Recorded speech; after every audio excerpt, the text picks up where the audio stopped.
Hello, everyone, and welcome. My name is Jeff Rock, and thank you so much for joining us for another D. Hilton Associates webinar. Today, we're going to be discussing the 2021 Executive Supply and Demand Forecast, a critical topic, of course.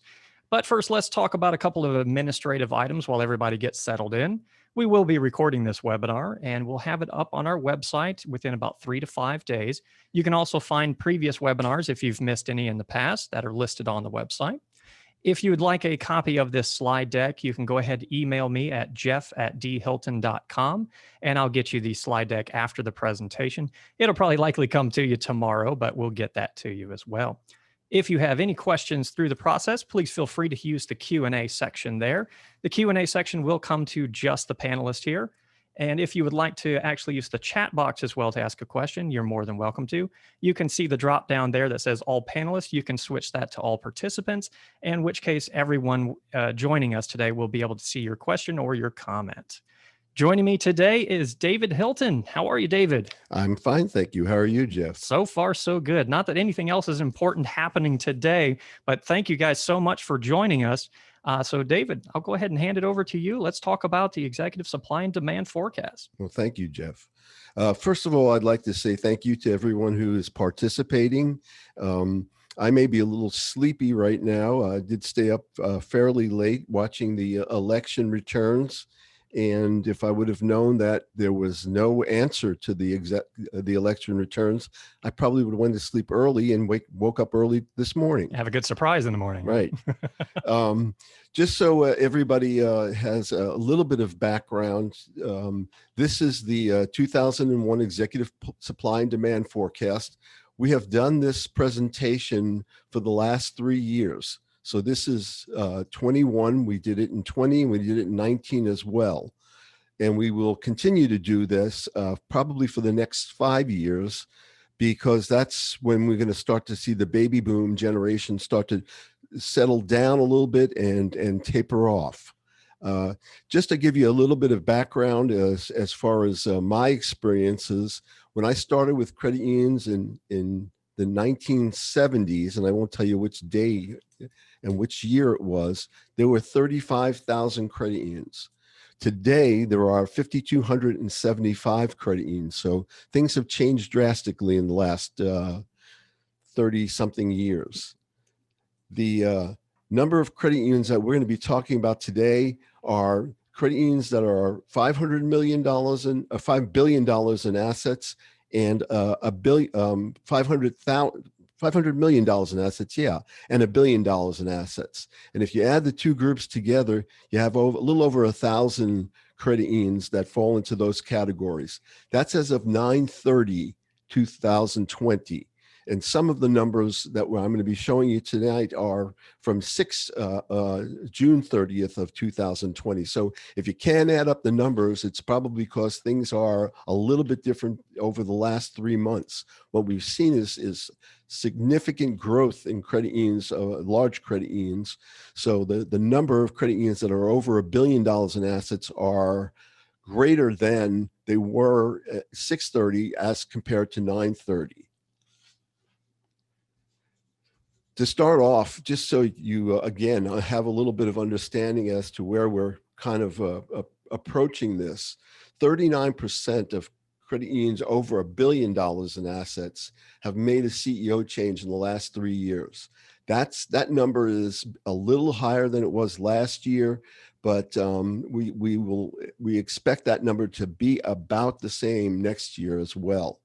129 of those credit unions have first-time CEOs, which what that means is they were not CEOs when they took the job at the credit union that they're now at. So they came in as they interviewed as number twos from other credit unions, and they got the position as CEO of these billion-dollar credit unions.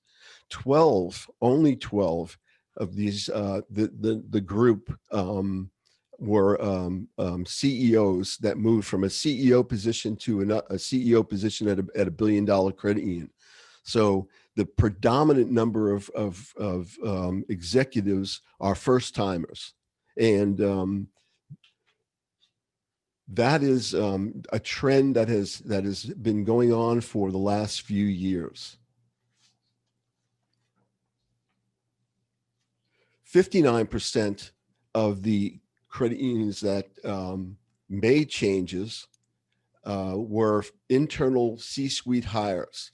So what we're saying here is credit union went out, they did a search, or they didn't do a search, but whatever they did, they hired somebody from their internal ranks to become the next CEO. 34% of the group came from C-suites, but from other credit unions, and 7% of these people were external CEO hires, which makes sense. They have to be external because they came from a credit union where they were a CEO. So a very small percentage of CEOs of billion-dollar credit unions came from being at another credit union as a CEO, as compared to either hiring an external C-suite executive or hiring a internal C-suite executive. So what we're seeing is there's a promotion within as far as hiring executives to take over these CEO positions from the C-suite category. So, Dave, what do you think is driving that trend?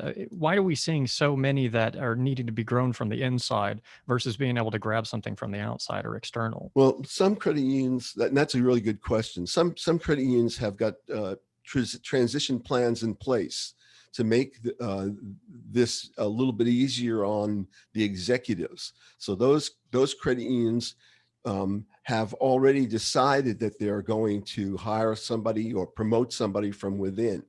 Most of those credit unions, though, most of the 59% of those credit unions did this for due diligence. They went out and they did a search, and they actually looked at executives from other credit unions or other financial institutions, and then went and hired their internal candidate.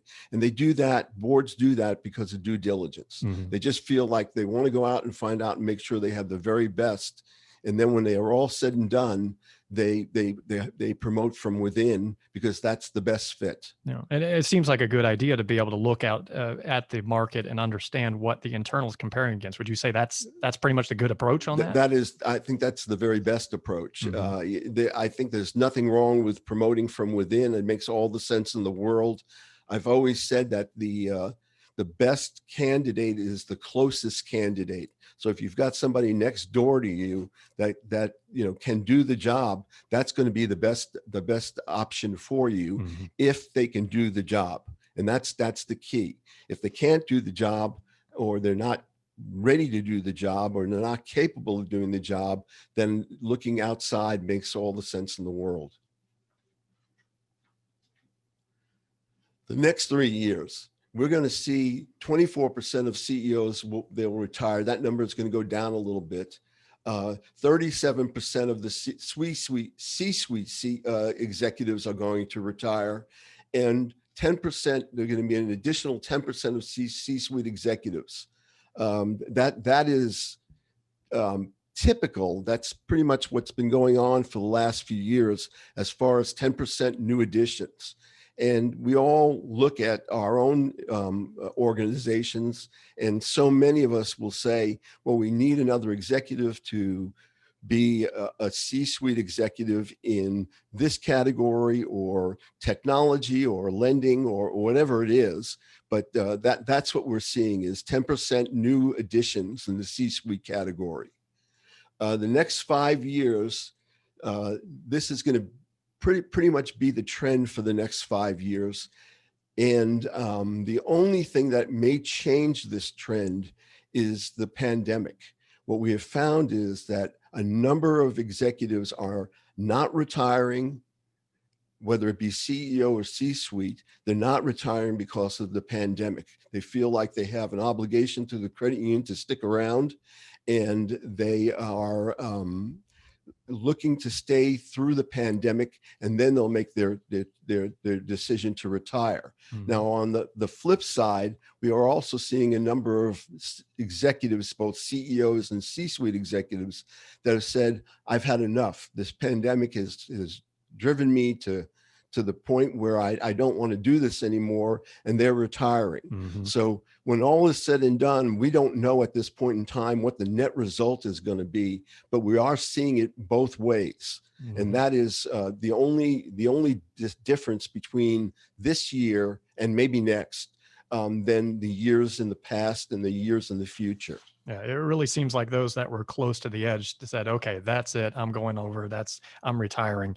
The other ones dug in, said, "I'm going to make sure that we come out great on the other side of this because I'm the best person for this job." And we're seeing that both ways. That's I mean, fantastic. that's just the nature of the beast. Mhm. There are some executives that just don't want to make a move right now because they don't want to leave their credit union in a lurch. Mhm. And there is a problem getting people to make a move during the pandemic. The pandemic is causing the slowness of actually hiring people. Mhm. What used to take 6 months to do a search, from our perspective as a recruiting firm, that 6 months has turned into 9 months. And the reason being is we are getting to the point where we have candidates, we'll be able to provide a slate of candidates to the credit union, but the credit union is not willing or capable or able to interview those candidates. So if Mhm. they're not capable of interviewing the candidates, what happens is the search just stops, and we're adding 3 months to the The whole search process. process. Yeah. Yeah. Mhm. What we did do recently, for the first time, we did an executive search for a billion plus credit union that was all done by video. Mhm. There was no in-person interviews. We interviewed through video, and then the board interviewed through video, and they actually made a decision. And the candidate is now the CEO of a very large credit union, and they had never met the board. I mean, it's wild. It's that what just a year ago that would be absolutely unheard of. Uh, There was no chance of that ever occurring. in my experiences, and I've been doing this for 35 years, that's the first time that's ever happened. And so all eyes will be on that situation. See how Right. Next slide, it just tells you what the average age of the CEO is. And this again is credit unions over $500 million in assets, and the age has actually gone up 1 year. Mm. It used to be, as of last year, it was 47 years old, and today it's 48 years old. So that kind of makes sense, though. Mhm, That's nothing that's striking about it. The one thing that I think is interesting is that we've been keeping track of the number of years that a CEO of a large credit union, again, $500 million and greater, how long they will stay at the credit union, or how long they anticipate they're going to stay at the credit union. And the average is about 8 years. Mm. So if you're 48 years old and you stay till you're 56, you have one more move in you. Yeah. And that's what we're seeing. We're seeing credit union CEOs that say, I'm only going to stay for 7 or 8 years, and then I'm going to make another move, and that's going to be my last move before I retire. Gotcha. So what this number is telling me is I've only got a few more years to make it to CEO, David. Me and you both.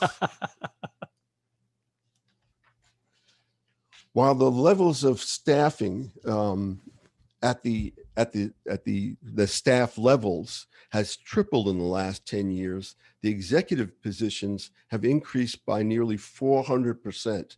Now, if you think about that at first, you say to yourself, how is that possible? How could you have that many executives and have less staff employees? Mhm. Well, what's happened is we're adding executives, but we're not adding as many staff employees because of technology.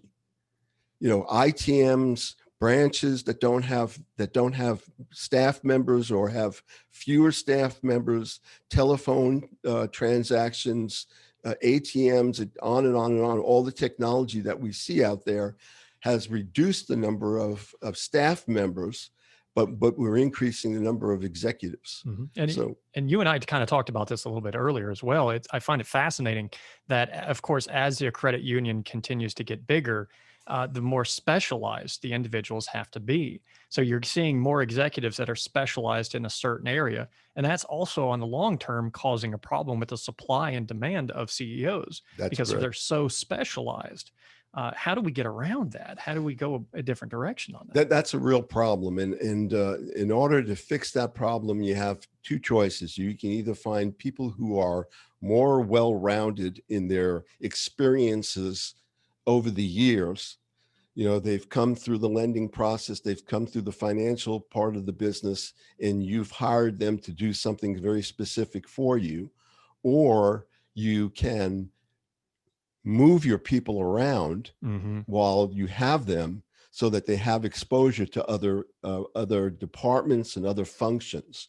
But the problem is exactly what you're saying, is that there is a situation out there where everybody is a specialist, and there are very few generalists out there other than the CEOs. So how do you go out and find the next CEO if everybody is a specialist? Yeah, that'd be interesting. Very big problem. So a quick question, Dave, is there an age that the boards tend to shy away from when it comes down to CEO selection? Going back to that age question of the average is about 48. Do you have any inkling on that? I know that's not data we actually collect, I think. You're asking a minimum age? Is there an age that boards tend to begin to shying away from? I think, yeah, there are two ages. And we don't keep track of that, but I think I could just give you some information based upon my experiences. One type of executive that boards tend to shy away from is the executive who has not had experiences with rate fluctuation, and I'm going to go through a little bit of it later. But rate fluctuations, they have not gone through any type of change in rates. They have not gone through any kind of inflation type of environments. They may have gone through the financial downturn 10 years ago, but they probably weren't in an executive position 10 years ago. So we're looking at people who are C-suite executives, but they don't have a lot of experience with a variety of exposures in terms of the financial climate.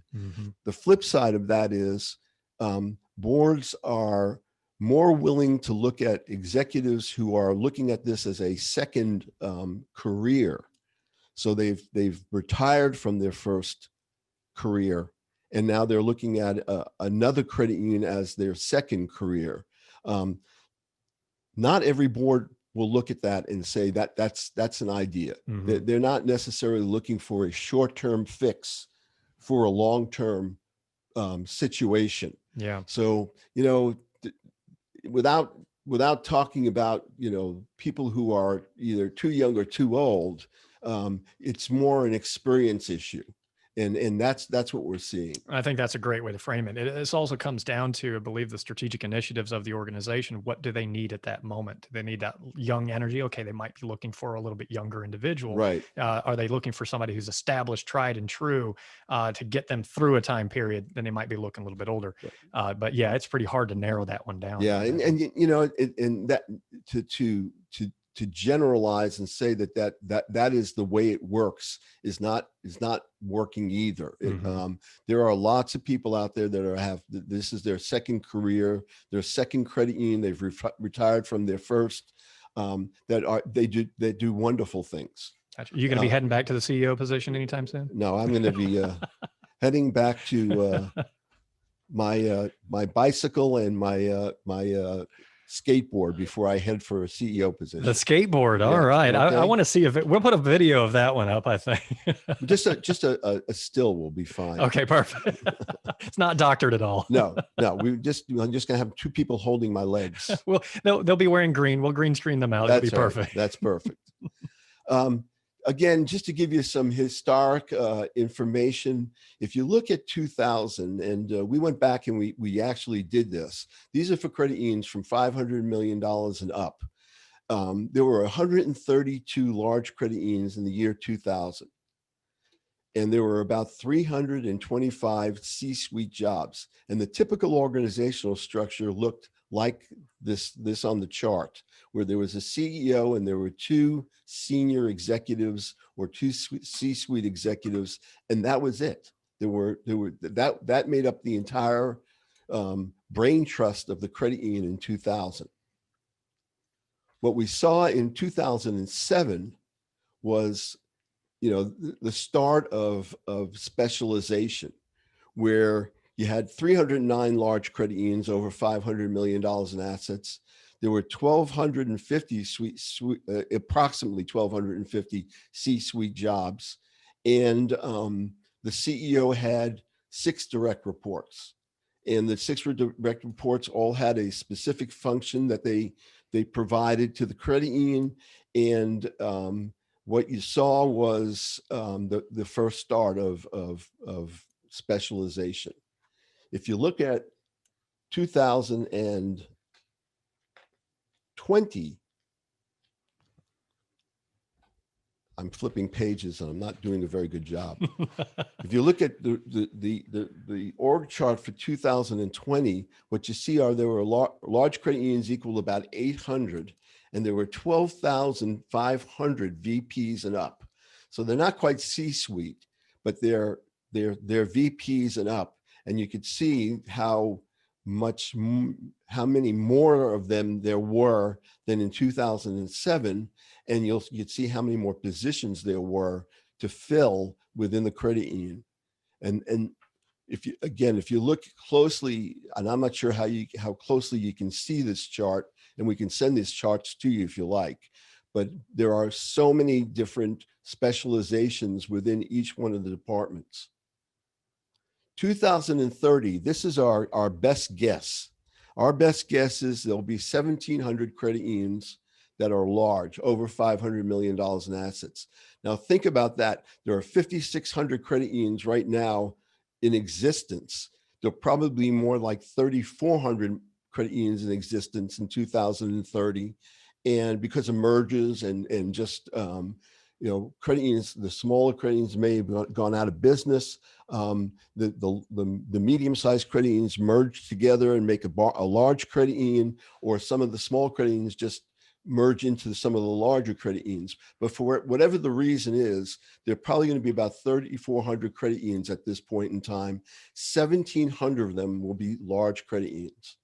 Again, large credit unions being 500 million and up. So in 10 years, we're looking at essentially doubling the amount of large credit unions that are going to be in the area. We're doubling the amount of large credit unions, and we're also doubling the number of VP and up in terms of positions. And what I find really interesting, especially coming from the compensation side, that credit unions in general, when you say a VP, they are a VP. In other financial institutions, the VP is kind of something that title is given out. Yes. So these actually do mean something. These are borderline executive level individuals, and they're not just titles that are given out. Yeah, the banking industry is notorious for giving out VP positions left and right. And this is not what we're talking about. We're talking about people who have the responsibility of being a VP. Yep. This chart I have shown numerous times on numerous occasions over the years. I think it's one of the most interesting charts that I've ever come across. What this tells you is, you just looking at the orange, the blue, and the green. The orange is the baby boom generation. The blue is Gen X, and the green is Gen Y. So what you see is that we're almost to the top of the baby boom generation as far as retirements are concerned and age is concerned. And then we start to come down to 2030, which we've marked off, which is the first year of Gen X. So we're not quite at the top of the baby boom generation quite yet. And we're not anywhere near the start of Gen X. When you get into Gen X, what you see is years of of very little growth in terms of new Gen Xers. And, I look at 1973, being born in 1973, 74, 75, and you kind of wonder if these people have any friends because there's nobody their age. You're saying I'm a precious commodity. You is what are you're a telling precious commodity. That's correct. And you should be treated like a precious commodity. And when we during the voting process that we just went through, there were numerous articles that talked about this, and they said that Gen Y, which is the green, is almost, if not greater than the baby boom generation. And it shows here, right here, that that's the case. Gen Y extends out a little further, so you don't see that on the chart, but just if you anticipate that Gen Y is kind of going further out in terms of this chart, you can look at this and say, it looks very much like the baby boom generation. And I think that writers that talk about Gen Y said that they would be as large or larger than the baby boom generation. So this is an interesting chart, but what it also tells you is that if you're looking to find a C-suite executive or a CEO, and you want somebody that falls into the Gen X category, you're going to have a hard time. Mm-hmm. There just aren't as many people. This is the total population. This is not just credit unions. So you're vying against. This is your total pool. This is the total pool. Yeah. Yeah. So this is a problem that is going to cause not only credit unions, but every industry to go looking for people. And those people aren't going to be necessarily the Gen X people because there just aren't enough of them. Mm-hmm. This chart I've shown in the past as well. Whoops, did I jump one? Nope. There we go. Nope.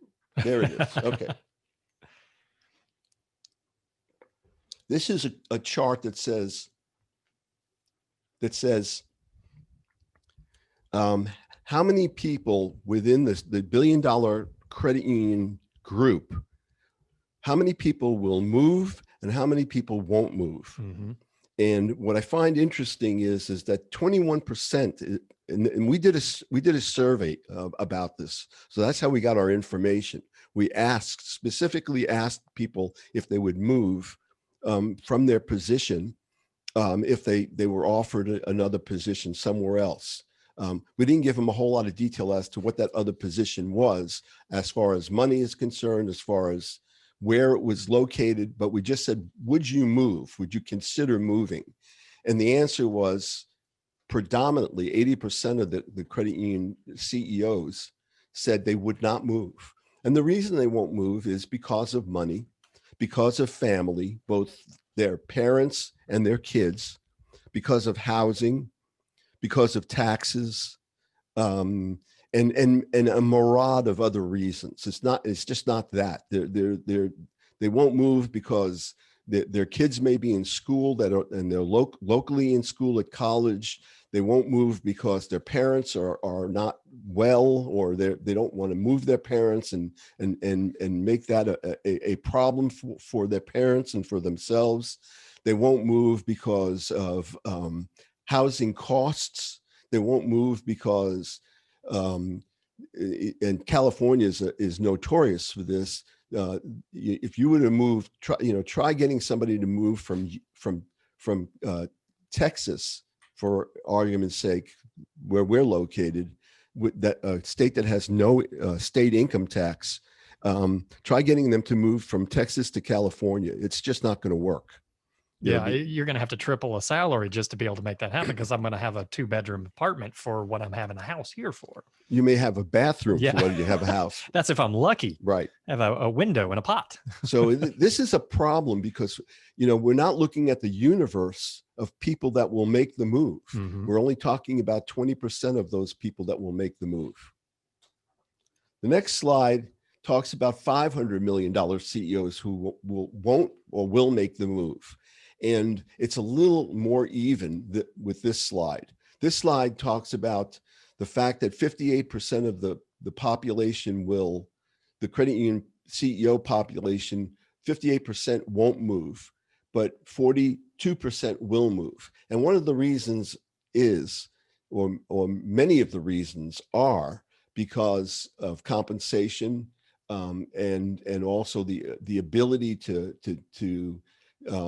take on a responsibility of $1 billion credit union or a multi-billion dollar credit union, because that's the assumption that they're moving to a much larger credit union.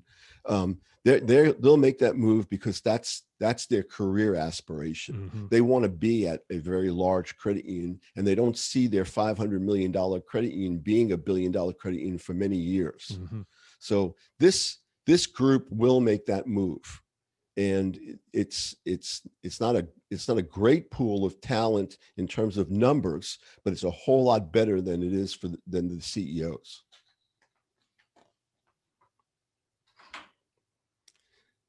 Next slide is about formal succession plans. And again, we did a survey on this in 2019. We surveyed board members around the country, and we asked them a number of questions about their succession planning and their succession plans. And the first question was, do they have a succession plan? How often do they change their succession plan or look at their succession plan? And we found out that most of them said they look at it annually. They also said they don't change it, but maybe every 3 years they'll change their plan. And we asked the question, do you have a plan? And 71% said they had a plan, but only 29% said that the plan was effective. So they have plans on paper, and that's good for the regulators. The regulators want you to have a plan, but the plan is not necessarily effective. So I don't know what good that plan does if it's not effective. But the majority of credit union boards say they have a plan, but the minority of boards say that they have an effective plan. And I think that that's a real problem going into the next 5 or 6 years. We definitely see a lot of people that are, one, not willing to relocate, and two, the fact that there is such a small pool there. What is one of the hurdles that the boards are having to come over setting up a succession plan? Why is that not prevalent or more prevalent? And I think that there's a lot of reasons for it. It's not just one reason. It's not just even two reasons. I think they're not effective because, number one, they haven't spent the kind of time that they need to actually outline an effective plan that actually makes sense by looking at the people that they have. Mm-hmm. You can say Joe is the successor as the CEO, but if you don't do something to get Joe ready to be the CEO, then all you've done is you've just named Joe. You haven't done anything. Yeah. If you say Mary is going to be the next CEO, but Mary is not interested in being the next CEO. And you didn't know that too. you need to know that, and you don't ask that question. Yeah. So if you don't ask the question, you think Mary is going to be the next CEO. Mary says, "I have no interest in being the next CEO." Yeah, yuck. We find that all the time. Mm-hmm. That boards think that they have the succession plan in place, and then they find out that their executives, their C-suite executives, are not really that interested in the position. And it's kind of that old adage, when's the best time to plant a tree? It's 10 years ago. Setting up that succession plan, you should be doing it 10 years ago. What's the next best time? Now. Right. And now is the only time that you have. Yeah, so that's it. That's the problem. So one quick question to clarify the last slide when we were showing the pie chart there, is that credit union CEOs, 500 million and 1 billion institutions. So that's credit unions only? That's credit union only. Yes, okay. That's correct. They're both only credit unions. Board governance could be a problem if you don't know your C-suite executives. There have been a number of board governance models that have been established by credit unions where, and I don't disagree with this. It's just, this is the way it is. These board governance models specifically say that the only employee the board has is the CEO. Mm-hmm. The only person that the board talks to is the CEO. The only person that they get information from is the CEO. What happens is they don't know their other C-suite executives. Mm-hmm. they don't have a whole lot of time with those other C-suite executives. They don't have a whole lot of data about those C-suite executives. They may see them at a Christmas party, they may see them at a picnic, they may not even see them at a board meeting. There are a number of credit unions out there that don't have they don't allow their C-suite executives to come to board meetings. Mm-hmm. So it's just the CEO and the board at the board meeting. So if you have that kind of plan, what we suggest is that you have a relationship with your other C-suite executives. Not to belittle the CEO, not to change the board governance policy, but you need to have some relationship with your C-suite executives. One of the things that you can do is have those C-suite executives make presentations at the board meetings. So they talk about their specific area of expertise. They make a presentation. They talk about something that needs to be addressed with their specific expertise, like a new IT system or new loan product, or how to mitigate risk from investments, whatever it is.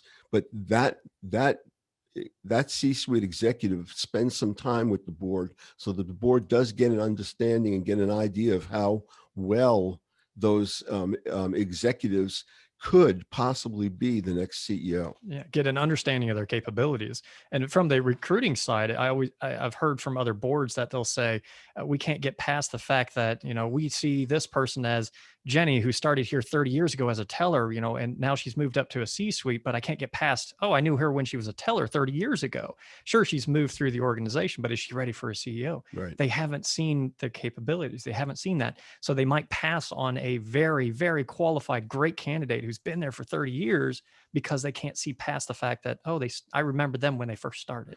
And that's the last time they talked to them, essentially. Absolutely. And what we have done over the course of years, and we've done this multiple times, is credit union boards will call us and they'll say, we think we have a C-suite executive that could be the CEO.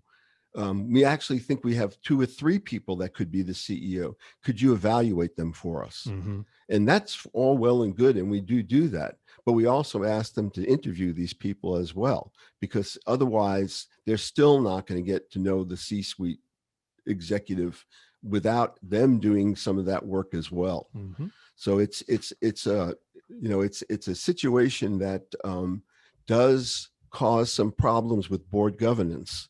And again, it's some of the older models that have board governance problems like that. I need to flip my chart. What happened to it? There it is. Nope, that's not it. There we go. I got you. There it is. There you go. Okay. Another problem is 49% of CEOs say they will leave within the next 5 years. Now, again, this is $500 million and greater. And only 31% of boards are prepared for CEO departure, meaning that they haven't really put the plan in place, but they haven't done the things that need to be done to make the plan work. Yeah. Like sending the potential CEO to school. They haven't, or rotating conferences, or rotating, or giving them additional responsibilities. They just hope that when time comes, they're going to step into the job and do the job well. Congratulations on your promotion. We expect great things. That's correct.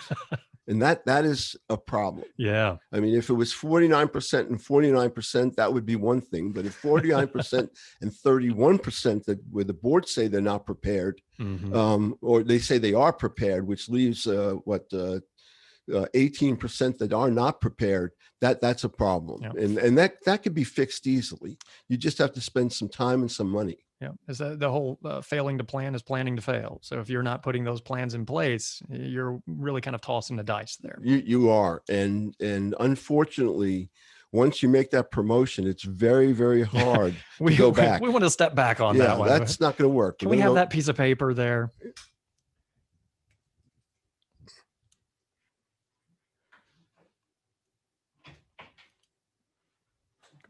Preparations. What do we have to prepare to get your C-suite up to speed? we've talked a little bit about this. Know your C-suite executive. If more than one, how do you evaluate them? Evaluate your C-suite executives, whether it's being done by a third party first and then you second. If there are no potential C-suite executives, which is also very possible, it's time to look at recruiting for people who you can bring in as C-suite executives, and then they become the CEO. That's a little bit difficult to do it that way. And the reason it's difficult to do it that way, let's play the scenario out. You don't have anybody on staff that can be your next CEO. You hire someone and you say to them, you're going to be the next CEO. Well, that may not work because they may not be ready to be the next CEO. So you hire them and you say, well, you're going to be the executive vice president. And they say, okay, that'd be great. I'll stick around, be the executive vice president. But if the CEO position doesn't come to fruition, you're going to lose that executive vice president. I feel like I've been kind of strung along here. Well, I've either been strung along or something else comes along because there are so many jobs available that you don't have to wait. Back to that precious commodity thing. You can take the next position that comes available that makes sense to you, and you don't have to wait. So there are a number of problems with that process. The other part to that process is, or the other problem to that process is having your CEO, your existing CEO say, I'm going to retire in January of 2021, and then not retiring in 2021. Yeah, about that. Yeah. That is a real problem. And I'm not suggesting that people who decide they're going to retire at a specific date. I mean, if there's a real good reason why you don't want to retire, then, that's something that everybody has to kind of live with. But if it's just because, you're not feeling comfortable yourself retiring, you've thought this over again, I think you need to keep in mind that you're not necessarily doing the credit union a service by doing that. And then define goals for the current CEO. If you define goals for the current CEO, you're going to define goals for the next CEO. So it's time to write job descriptions. It's time to put together a strategy. It's time to do an evaluation of your current CEO so that you get in the practice of doing that for the next CEO.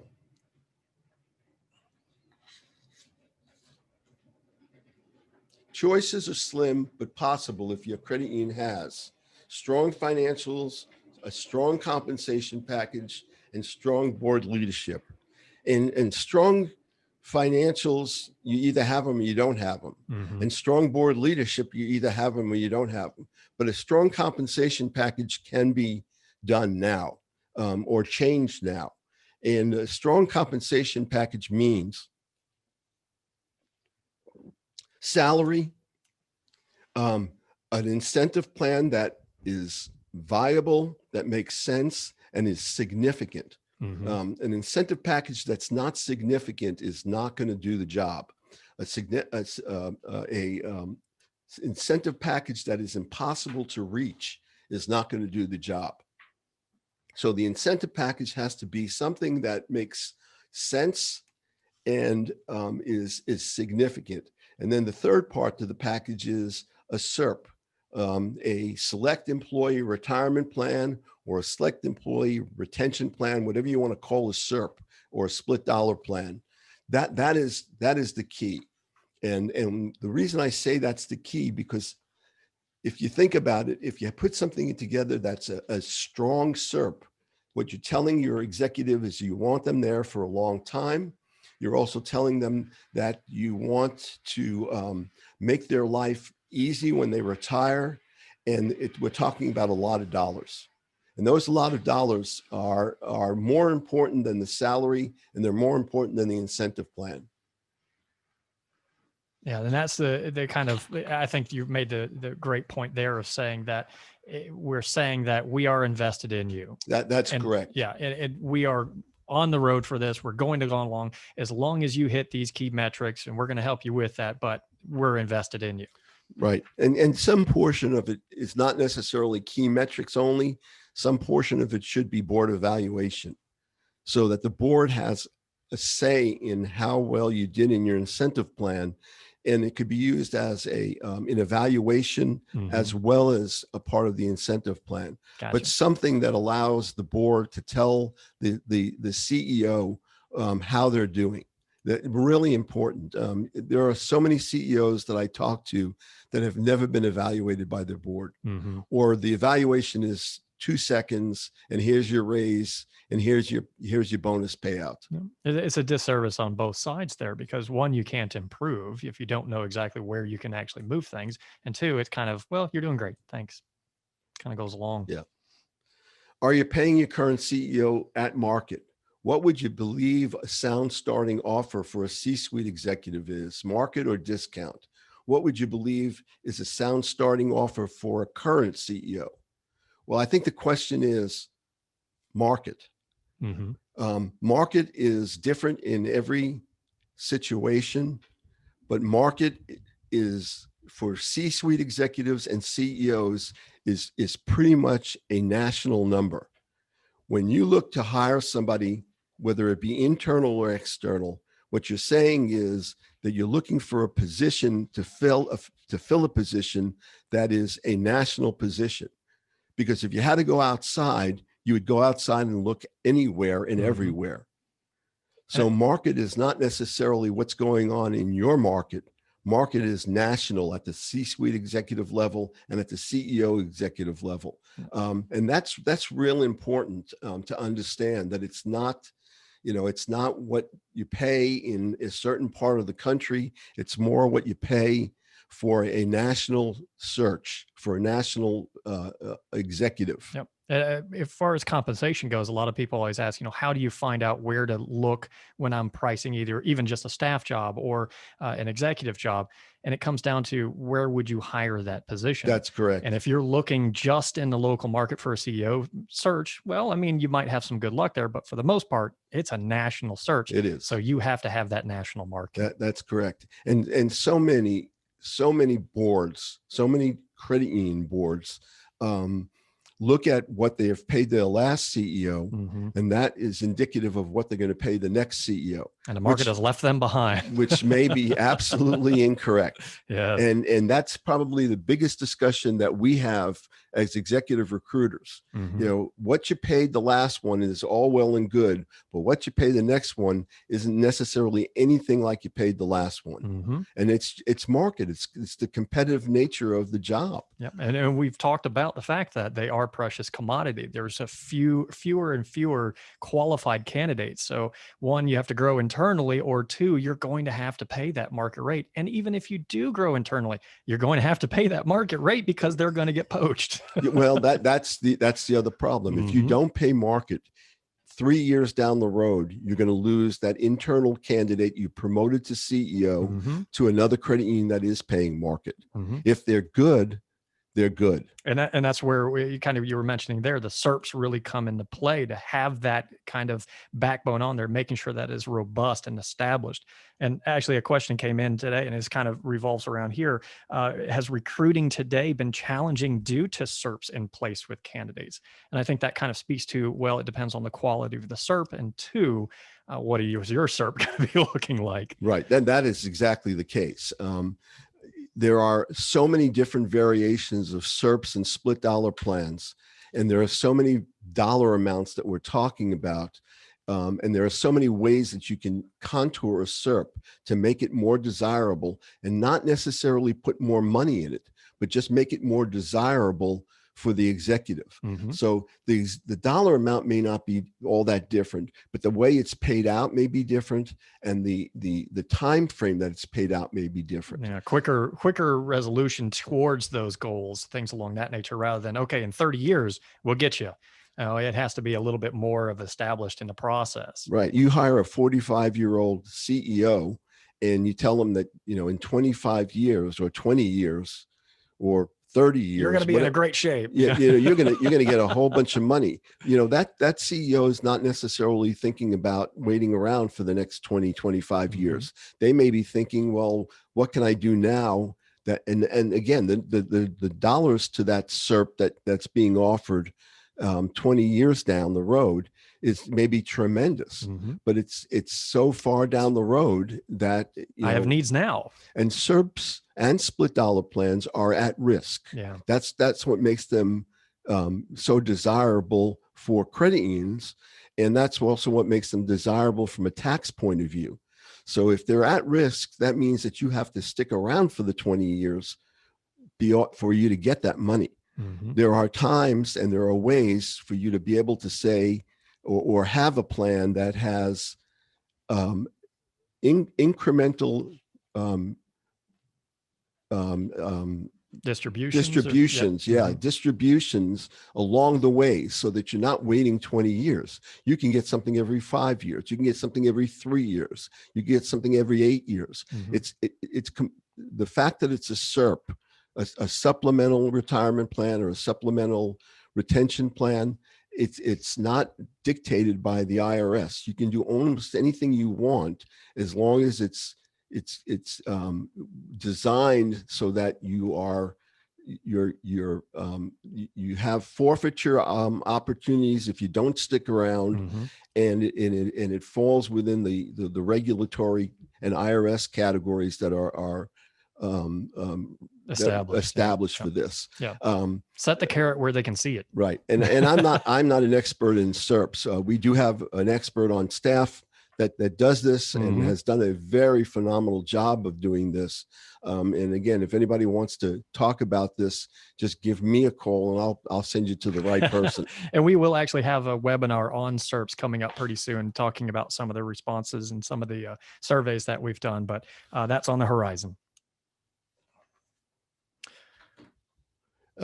Current CEOs won't move for less than 30% increase, while C-suite executives seek market. That is a broad statement. It doesn't necessarily have to be 30%, but that's what we've seen in the past. And it may be the future, but right now with COVID, that number has gone up a little bit. That number is more like 40%. Got to make it really worth it. C-suite executives that come from a number 2 position into a CEO position, they want market. Yeah. That's what they're looking for. They're looking for market. Market may be 40%, it may be 50%, it may be 60%, but they want market. And a lot of these individuals, they know their worth when it comes down to the market. Oh, they know the market. They're very educated. Of course. Everybody in the credit union industry knows what market is. Exactly. And again, C-suite executives want SERPs as well. That's no different.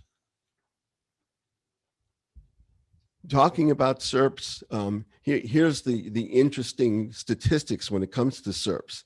82% of all CEOs at billion-dollar credit unions already have SERPs or split dollar plans. Only 18% don't.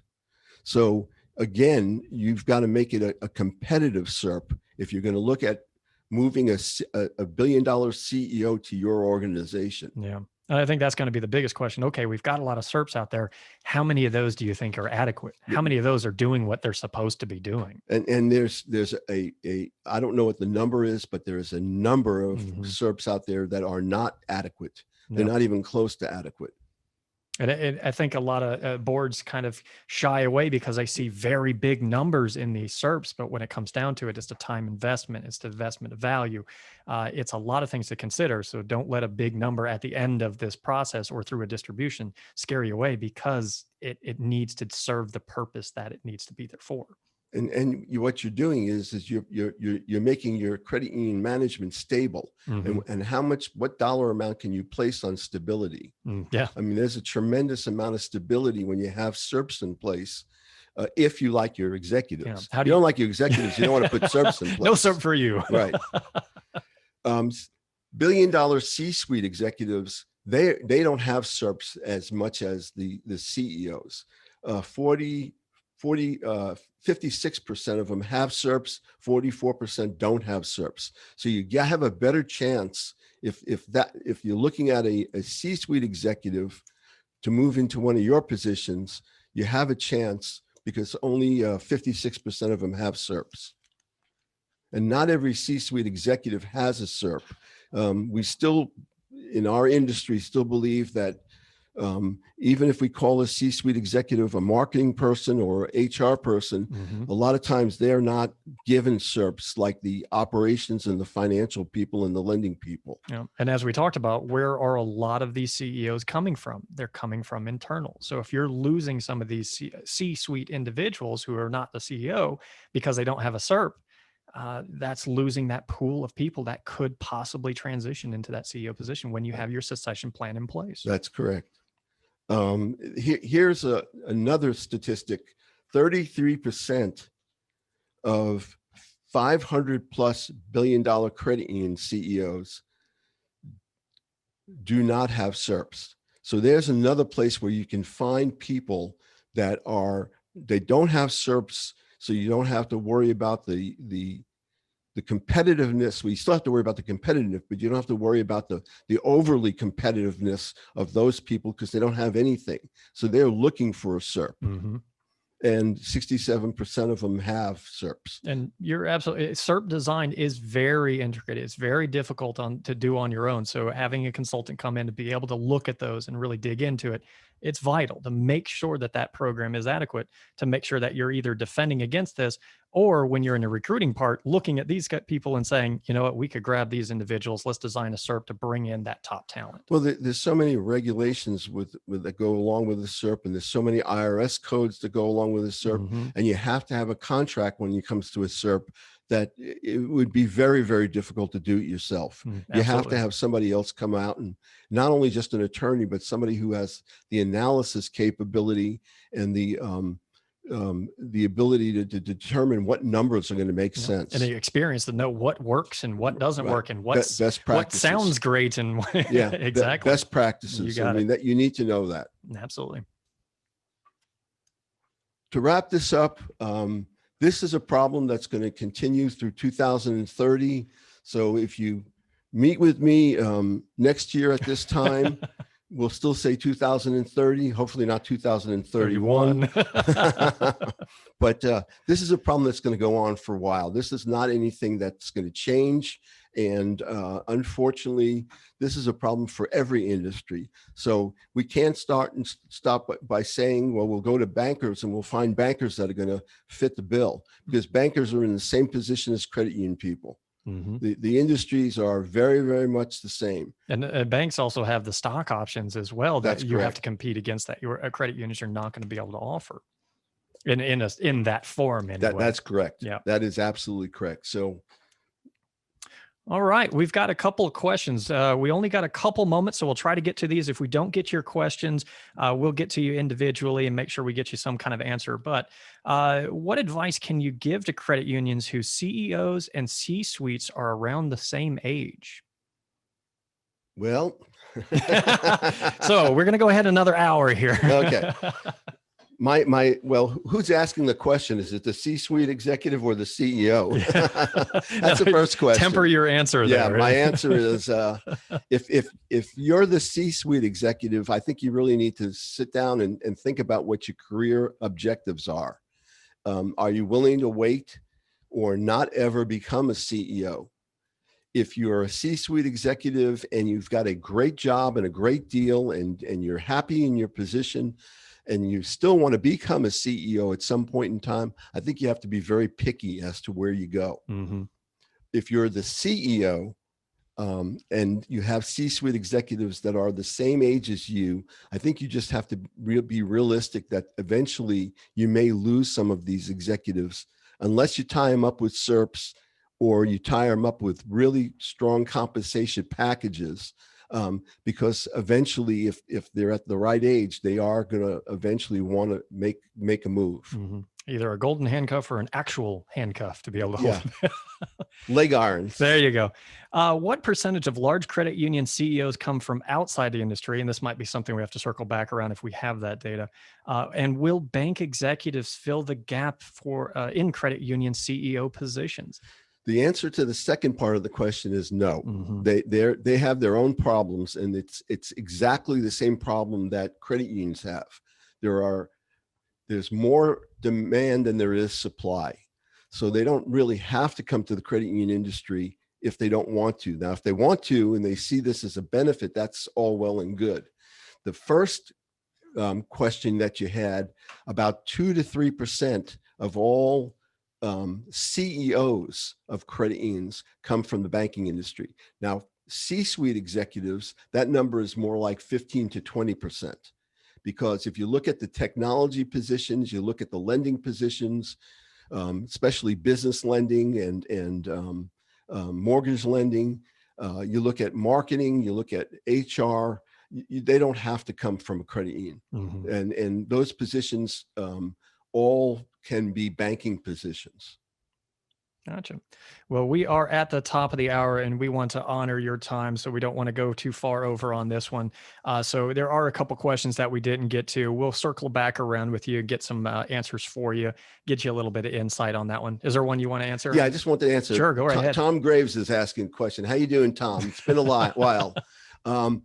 Tailoring SERP payouts to life events is absolutely a wonderful idea. If you can do that and make everyone happy with that process, that is a terrific idea. And I absolutely think that that's a wonderful question.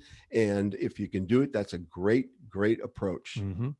Anytime you can tailor things to the needs of the executive as they're happening and plan for that, that takes that off their mind. They don't have to worry about that. One more question, Matt Reardon. It's your show, man. Okay. I just want to answer your question, Matt. It's been a while since we've talked as well.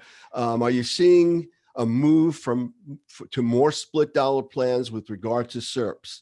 I think you need to call me first of all. We are seeing some move to split dollar plans. What we're also seeing is a number of split dollar plans or credit unions that have split dollar plans that are not happy with the plans, that there are problems with the plans. So it's a two-way sword. Yes, we're seeing a little bit more in split dollar plans, but we're also seeing a lot of complaints with them. So if you have some time, give me a buzz and we can talk about that at length. And to answer this one real quick, as far as diversity metrics, things along that line, we are seeing an increase, of course, looking for those metrics. We're going to be doing survey very soon, right around the corner, that we've actually started already. If you haven't participated in that, please do so. We're trying to get a good representation of the diversity in credit unions, and when it comes down to it, what our recruiting practice and so forth. And just to answer the last question, are boards looking for diverse candidates? Absolutely. Yep. I mean, absolutely. There's no question about it. Every single board that we work with asks that question. We go out of our way, and we have some people on our staff that are diversity educated, certified. So they certainly know what to do as far as that's concerned, and that's a real important question. And we take care of that as best as we can. All right, everyone. Thank you so much for taking the time. We do sincerely appreciate you sharing your time with us. We'll get this recording of this webinar posted on our website. Look for it at dhilton.com. Again, you can also find the webinars that you may have missed in the past. If you'd like a copy of the slide deck, go ahead and email me at jeff@dhilton.com. I'll get you those slides to you tomorrow. I don't think I'm going to have time to get to them today. Anything else, David? I just want to thank everyone for being so patient and being here so late. And if you like this time, if you could let us know that this time works best for you, but we'll do more of these webinars at this time of night. So you will receive a survey in just a couple days. Let us know what you think. Some of the ideas that we do for presentations, as well as when we do the presentations, are actually pulled directly from the surveys.